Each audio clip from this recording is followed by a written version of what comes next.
Michigan taking on Oklahoma State. We've got the Cowboys here, 21-point home favorites in Stillwater. Total is gone up just a tad, 59 and a half. I'm seeing 60s now showing up with the total pretty much across the board. You know what they say, you don't really want to lay points with defenses that you're a little bit, leery of.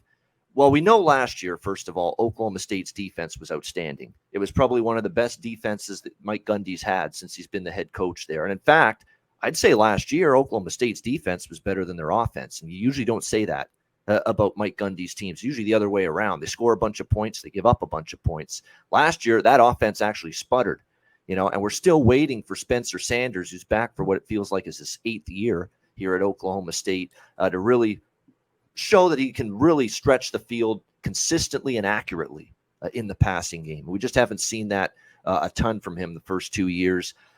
This year, though, that defense that was so awesome last year got Oklahoma State all the way to the Big 12 championship game when they lost that heartbreaker against Baylor. That defense is really rebuilt and depleted. I lost a lot of talent from that defense from last year's team, and this could revert a little bit here in 2022 to the Oklahoma State teams that have to win with scoring a lot of points. And on the flip side, while their defense looks like it's about to take a big step back this year, their offense looks like it should be much improved. And I think Sanders now in his final year, this is kind of like Pickett with Pittsburgh, where he had that great final year.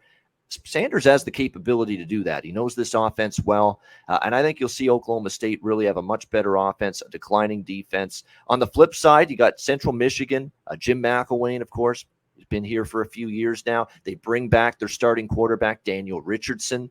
He's coming back. He's very talented. And let's not forget, Central Michigan has a track record in the last 5 or so years of playing Oklahoma State in non-conference play. Remember, they had a crazy game back in 2016 in Stillwater, and Central Michigan pulled a massive upset against the Mason Rudolph Oklahoma State Cowboys it was that year.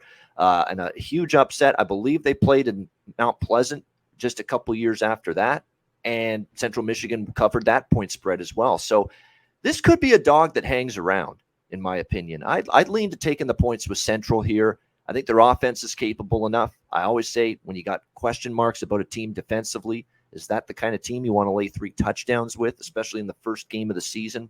Probably not. So I'm leaning to the dog here, and I like this game over the total as well. Like I said, I think Oklahoma State's going to be a team that goes backward on defense. Sanders in the offense, I think, should be much improved. Looks like that O-line should have a lot more stability this year as well after having issues last year. So I think this could be a higher scoring game between these two teams as well. C-Mac, what are your thoughts here? Chips and Cowboys. Yeah, this number might just be a little bit too big. You talked about Central Michigan pretty good, 9-4 last year. They bring back Richardson.